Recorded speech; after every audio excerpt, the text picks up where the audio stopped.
Do you have exit strategies for your business? How do you escape? Is that what you're trying to do? Escape! It kind of looks like you might be having... I'm like in a straitjacket. My business is a straitjacket. How do I escape? This is readaboutsex.com and Sex Geek Summer Camp. And when I wear my Sex Geek Summer Camp shirt, we're talking about the business of being a sex educator. But the relationship advice inside of how you run a business could apply to you in your relationships. This is Cathy Bartoli from the IntimacyDojo.com. And exit strategies is one of the concepts when I first started following you on your relationship advice, I was like, oh my God, this is brilliant. Reid suggests that people who are in relationships, while things are going good, figure out how they would break up and what they would go through in order to have a clean breakup and be sure that it was the right thing for them. And so we've applied it for your business and our business together, and I've applied it with some other businesses, including the business I have with Rick Wilkes at thrivingnow.com. And it's a really powerful concept. It can evolve over time. Mine has evolved with you. It's evolved with Rick. As the business got more closely intertwined and there was more investment in time and energy, I went from we'd have a weekend discussion, like we'd have 2 or 3 days of discussion and we'd meet once, to now my agreements are it's 3 weeks.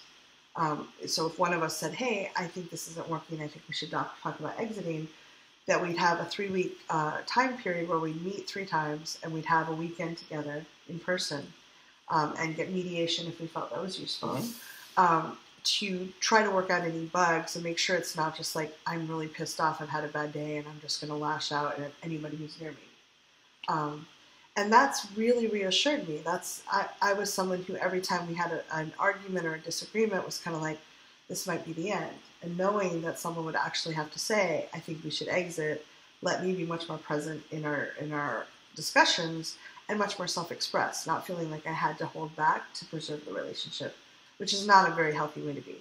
No, and this is I get a lot of flack sometimes because people are like, why should we be having the breakup conversation? Yeah, when things are going great. When things are going great, doesn't that mean that we're both not committed to the relationship? And so I use the transition kind of conversation and the breakup conversation as an assessment tool, because you're looking to find out.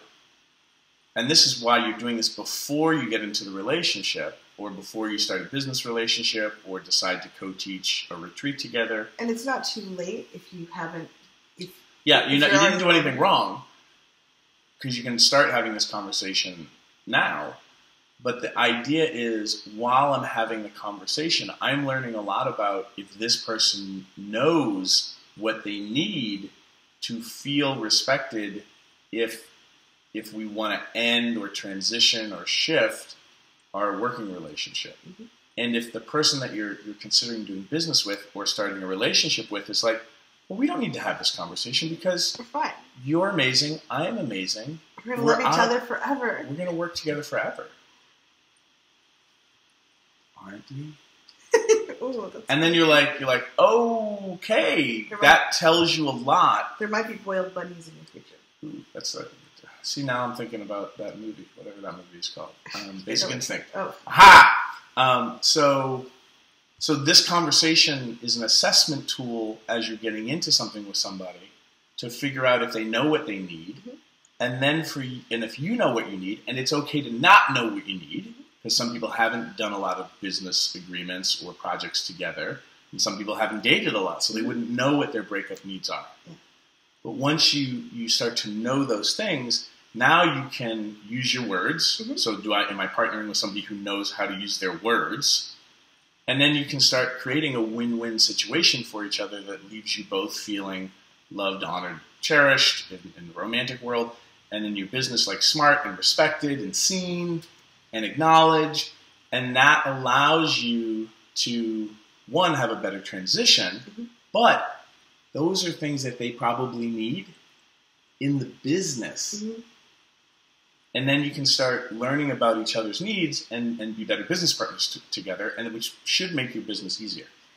Also, knowing how you're going to split the finances in the business, so any copyrights, any intellectual property. Who gets to keep the CDs and the albums? Yes, it's really useful, and it stops a lot of fights. Well, I just assumed, of course, I'd get that program. Of course I'd get the Hitachi rechargeable magic wand. Or just the rechargeable magic wand now. Yeah. Don't say Hitachi. So a couple tips on this is, one, any programs I do with Rick or Reid or anybody else, my standard agreement is we both get to use it separately. We can sell it separately or together. And as long as we're using that program, the other person gets 50% of whatever sales minus the costs of selling it. And we said after 2 years, if someone wants to create that same, upgrade that same program just themselves, they get to do that. But they don't get to do that before 2 years unless they give some royalties. So basically it's a grace period where you can make money off of each other, share the intellectual property. Even if we're no longer actually working together, if it's on his store and he's selling it and sells, he sends me some money and I do the same to him. And at some point, like if we stopped working together, or even if we continued working together, but I wanted to recut that program and have it for whatever reason, just be me in it, or even somebody else. That's okay. After a certain amount of time, it's okay. You're allowed to do that. It just helps. Now, most people aren't going to recut the program because we're just too lazy or we don't schedule our time. So you're hedging your bets there. Just make sure that they're decent enough at paperwork that they can keep paying you.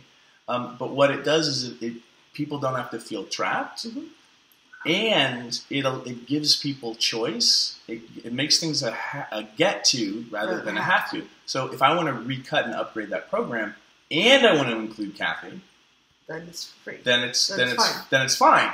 So I can upgrade things and I can change things, and it has to work. It's the same thing on Cathy's end. I get to do the same thing. We may want to shoot a video about fair versus equal in business. Okay. And just one other quick tip, because this is getting long. Rick and I have, because we co-own the business together, we have an agreement. It's written in our exit agreement, our agreement for the business, is if we decide we're exiting and go through the 3 weeks and we decide we're splitting the business, we can offer to buy each other out. But whoever offers to buy out for X number of dollars, the other person can turn around and say, I will buy you out for that amount of money. So if I wanted to buy Rick out, I would have to offer something that I thought I was really fair, because he could say, no, instead I'm going to offer you that amount and take the business. And you have to accept the offer that you gave him. I think that's pretty genius. For a lot of different reasons.